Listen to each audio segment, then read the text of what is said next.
Hello बच्चों, विजय education channel में आपका स्वागत है, जिसके अंदर हम केमिस्ट्री के कुछ बेसिक कॉन्सेप्ट और केमिस्ट्री की जो एनसीईआरटी और आरबीएससी का जो सिलेबस है उसको लेकर के अपन चल रहे हैं। उसके अंदर हमने आज एक नया टॉपिक स्टार्ट किया हुआ है सॉलिड स्टेट, जो कि क्लास 12th का पहला लेसन है अपने केमिस्ट्री सब्जेक्ट का। इसके अंदर अपन समझने से पहले, सॉलिड स्टेट को समझने से पहले, ठोस अवस्था को समझने से पहले हमें ये जरूरी है कि ठोस की क्या प्रॉपर्टीज होती है, ठोस के क्या गुण होते हैं, उसके बारे में हमें जानना बहुत ही जरूरी है। तो यहाँ पहले अपन एक छोटे से बेसिक कॉन्सेप्ट को लेकर के चल रहे हैं, जिसमें ठोस के गुणों के बारे में यहाँ बताया गया है।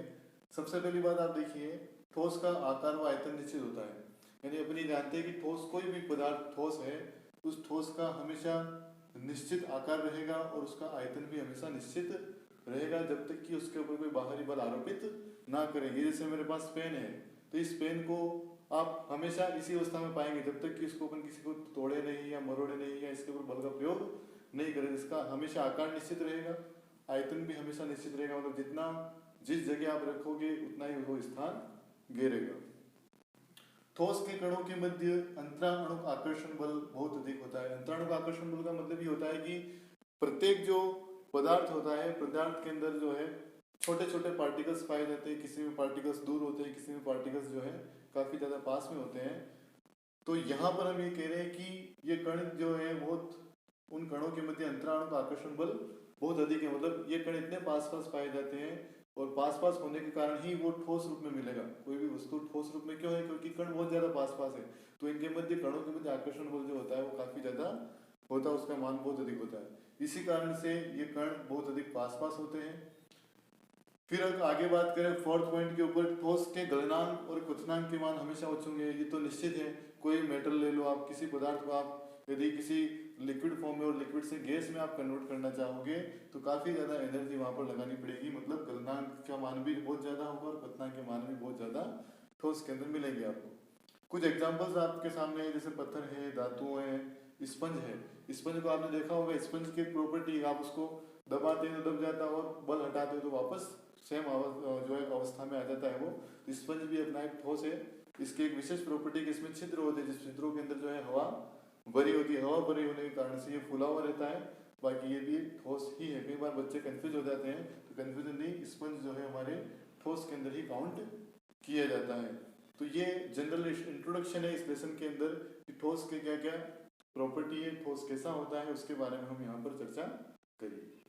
इसके बाद में दूसरा टॉपिक आता है हमारे पास, ठोस पदार्थ को हम कितने भागों में बांट सकते हैं। ठोस पदार्थ को हमने यहाँ पर इस लेसन के अंदर हमने दो भागों के अंदर बांटा है और मूल रूप से उसके दो प्रकार है। पहला प्रकार कहलाता है क्रिस्टलीय ठोस और दूसरा प्रकार कहलाता है अक्रिस्टलीय ठोस कहलाता है।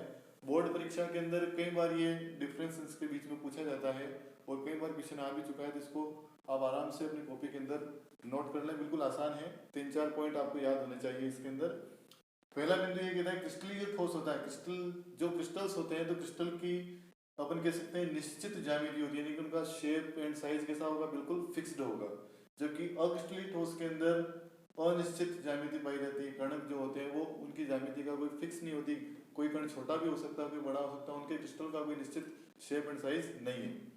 उसके बाद में क्रिस्टलीय ठोस के अंदर अवयवी कण जो होते हैं वो निश्चित क्रम में व्यवस्थित होते हैं, यानी कि उनके कणों की जो व्यवस्था है बिल्कुल व्यवस्थित होती है। अपन ये कह सकते हैं, ऐसे समझ सकते हैं इसको कि ये माना कोई क्रिस्टल है, तो जितने भी कण हैं एक निश्चित लाइन के अंदर वो जमे होंगे, उन कणों की एक निश्चित व्यवस्था होगी। जबकि अक्रिस्टलीय ठोस पढ़ेंगे तो वहां पर कण बिल्कुल बिखरे हुए रहेंगे। कहीं पर कण एकत्रित होकर के अपना ग्रुप बना लिया, कहीं पर कण कम है, कहीं पर ज्यादा है। ऐसी कंडीशन यहाँ पर आपको देखने को मिलेगी। तो अवयवी कणों की यहाँ पर कोई व्यवस्था निश्चित नहीं है। उसके बाद में इनको यदि अपन गर्म करें तो ये एक निश्चित मान से क्या होता है, पिघलना शुरू हो जाते हैं, यानी कि इनके गलनांक के जो मान है वो निश्चित होते हैं। जबकि अक्रिस्टलीय ठोसों में गलनांक के मान अनिश्चित होते हैं, फिक्स मान नहीं है। किस ताप के ऊपर ये जो है पिघलना शुरू होगा, इनके निश्चित मान नहीं है कोई भी। उसके बाद दो विशेष पॉइंट हैं अपने पास, ये विषम देशिक प्रकृति के होते हैं। क्रिस्टलीय ठोस जो होते हैं वो विषम देशिक प्रकृति के होते हैं। विषम देशिक प्रकृति का मतलब होता है कि इनकी जो फिजिकल प्रॉपर्टी होती है, जैसे अपवर्तनांक है, ये सारे ऐसे जो प्रॉपर्टीज है, वो प्रॉपर्टीज जो होती है वो सभी दिशाओं में क्या है, डिफरेंट है, अलग है, इस कारण से इसको विषम देशिक कहते हैं। और इनके जो भौतिक गुण वगैरह हैं वो सभी दिशाओं के अंदर जो है बिल्कुल सेम है, इस कारण से इसको बंधन कहते हैं समदेशिक, यानी सभी दिशाओं में जो प्रॉपर्टी है, गुण है, वो समान है, उस कंडीशन को अपन बोलते हैं समदेशिक प्रकृति अपन कहते हैं। जैसे अपवर्तनान एक शब्द इसमें आता है प्रॉपर्टी का, वो सभी दिशाओं में समान है, यहाँ पर सभी दिशाओं में अलग अलग मान मिलेंगे। इनका विदलन स्पष्ट होता है और इनका विदलन अस्पष्ट होता है। विदलन का मतलब ये है कि यदि हम किसी क्रिस्टलीय ठोस को कट करेंगे तो बिल्कुल सही शेप के अंदर दो भाग आराम से बढ़ जाएंगे, परंतु यदि इसी की जगह हम अक्रिस्टलीय ठोस को अपन लेंगे और इसको चाकू से काटने की कोशिश करेंगे तो कट मारते समय हो सकता है आप शुरू में सीधे हो पर कहीं ना कहीं आप इस तरीके से जो है मुड़ जाएगा, यानी कि ये जो विदलन है वो अस्पष्ट है, दोनों भाग बराबर या बिल्कुल सेम समतल से नहीं कट पा रहे, जबकि क्रिस्टलीय ठोस के अंदर ये बिल्कुल एग्जैक्ट आप जितना जैसा काटना चाहोगे वैसा कट जाएगा। तो ये एक बहुत बड़ा डिफरेंस इसके अंदर मिलता है कि इसमें क्रिस्टलीय ठोस विदलन स्पष्ट होता है और क्रिस्टलीय ठोस के अंदर आप काटना चाहोगे चाकू से तो बिल्कुल परफेक्टली कट नहीं मिलेगा इसका। तो ये 4-5 पॉइंट्स इनके आपको याद रखने हैं, क्रिस्टलीय और अक्रिस्टलीय ठोस के अंदर क्या अंतर होता है, ये प्रश्न अपने परीक्षा में पूछा जाता है। इसके बाद में हमने लास्ट में हमने दो अंतर के अंदर दो शब्द पढ़े थे, समदेशिकता और विषमदेशिकता। समदेशिकता और विषमदेशिकता की आपको डेफिनेशन नोट करनी हो तो आप, मैं बोल रहा हूं आप इसको नोट कर लीजिए। समदेशिकता का मतलब होता है कि वे अक्रिस्टलीय ठोस जिनके अंदर भौतिक गुण सभी दिशाओं में समान होते हैं उसे हम समदेशिकता कहते हैं, जैसे अपवर्तनांक। इसी प्रकार से विषम देशिकता को लिखना है तो विषम देशिकता में आप लिख देंगे कि वे क्रिस्टलीय ठोस जिसके अंदर भौतिक गुण सभी दिशाओं में अलग अलग होते हैं उसे विषम देशिकता कहा जाता है। ये डेफिनेशन दोनों आप मैंने बोल दी है, आप लिख लीजिए। अब यहाँ पर अति महत्वपूर्ण टॉपिक स्टार्ट हुआ है, जो अपना लेसन अब थोड़ा रोटेशन में आ चुका है। अब यहाँ पर ये जो टॉपिक मैंने आपको पूरा बोर्ड के ऊपर जैसा दिखाई दे रहा है, तो यहाँ पर मैक्सिमम टाइम क्वेश्चन बनते हैं, 1 नंबर या 2 नंबर के क्वेश्चन यहाँ से आते हैं। टॉपिक क्या है अपना, बंधन बलों के आधार पर ठोस का वर्गीकरण, ठोस का क्लासिफिकेशन आपको करना है, पर किस बेस के ऊपर, बंधन बलों के आधार पर, यानी कौन सी बॉन्डिंग उसके अंदर पाई जाती है उस बेस के ऊपर आपको क्या करना है, ठोस का क्लासिफिकेशन करना है। तो यहाँ पर हमने क्लासिफिकेशन किया है, पहला टाइप है अपना आणविक ठोस, सेकंड प्रकार है आयनिक ठोस, तीसरा प्रकार है अपना धात्विक ठोस और चौथा प्रकार है सहसंयोजक ठोस या नेटवर्क ठोस भी इसको कहा जाता है। इसके बाद में क्या क्या इसके अंदर आपको पढ़ना है, बिल्कुल मैंने समराइज आपको यहाँ पर किया हुआ है। सबसे पहली बात मैं यहाँ पर करूंगा कि आणविक ठोस का मेन मॉलिक्यूल्स क्या होता है। तो आणविक ठोस की जो मेन यूनिट होती है वो होती है मॉलिक्यूल होता है, अणु होता है, यानी अणुओं से मिलकर के बना हुआ है। आयनिक ठोस किससे मिलकर बना होगा, आयनों से मिलकर बना होगा। धात्विक ठोस किससे बना होगा, धातुओं से मिलकर। सहसंयोजक ठोस किससे मिलकर बनेगा, तो परमाणुओं से मिलकर बनेगा। ये इसका मूल यूनिट है, मूल इकाई है जिसके द्वारा ये ठोस बने हुए होते हैं। दूसरा प्रश्न ये है कि आणविक ठोस को अपन ने यहाँ पर लेसन के अंदर 3 भागों में बांट दिया है, अध्रुवीय ठोस, ध्रुवीय ठोस और हाइड्रोजन बंधित ठोस। अब क्या होता है इनके अंदर, अध्रुवीय जो ठोस होते हैं, अध्रुवीय का मतलब क्या है, वह ठोस जिसके अंदर कोई ध्रुव नहीं पाए जाते हैं। जैसे अपन कहते हैं सेल के अंदर प्लस और माइनस होता है, तो 2 पोल हो गए, एक प्लस पोल और एक माइनस पोल। तो इन मॉलिक्यूल्स के अंदर जो है यहाँ पर सेम मॉलिक्यूल्स सेम एटम भाग लेते हैं, तो यहाँ पर प्लस माइनस जैसा कोई पोल्स नहीं बनते हैं, इस कारण जिसको अपन ने बोला है अध्रुवीय ठोस। जैसे H2 है, O2 है, N2 है, Cl2 है, CCl4 है और CH4 है। ये एग्जाम्पल यहाँ पर आप मिस्टेक कर सकते हो, तो ये एग्जाम्पल आप विशेष तौर पर याद रखें।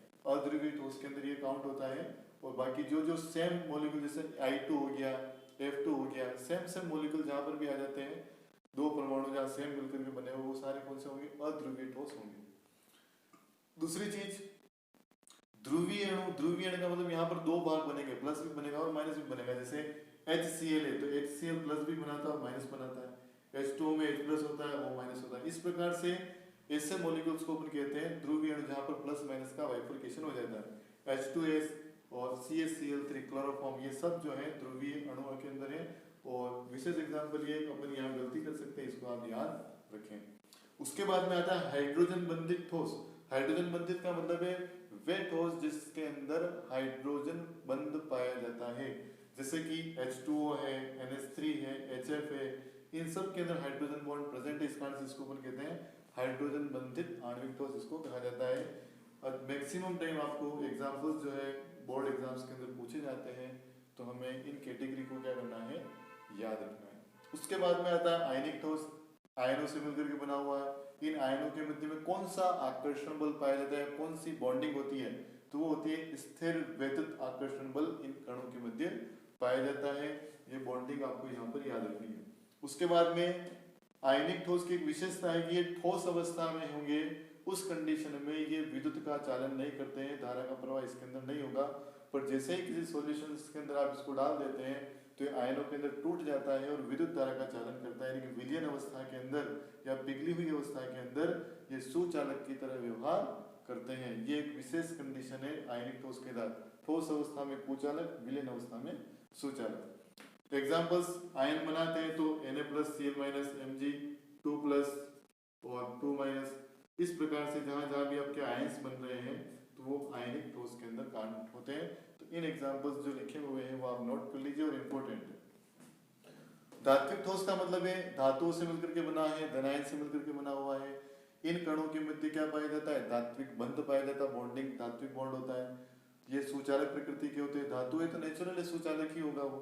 उसके बाद में जितने भी आपके धातु, आयरन है, कॉपर है, एल्यूमिनियम है, प्लेटिनम है, अर्जेंटम है, ऑरम है, ये सारी धातुएं धात्विक ठोस के अंतर्गत आती है।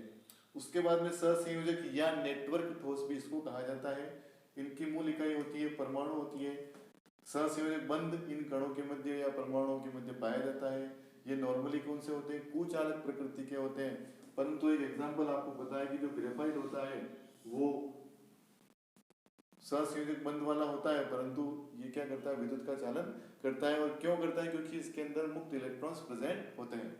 बाकी हीरा, silicon carbide, aluminium nitride, SiO2, silica या क्वार्ट्ज जिसको कहा जाता है, ये इस सहसंयोजक ठोस के एग्जांपल हैं जो एग्जाम के हिसाब से काफी महत्वपूर्ण है। और एक एग्जाम के अंदर ये एग्जाम्पल जो है पूछे जाते हैं, तो क्या है कि आप इन एग्जाम्पल्स को अच्छी तरीके से क्या करिए, मेमोराइज करिए, लर्न कर लिए और अपनी कॉपी के अंदर इसको इतना ही व्यवस्थित आप लिख लीजिए, सारा कॉन्सेप्ट आपका क्लियर हो जाएगा, कोई समस्या नहीं आएगी।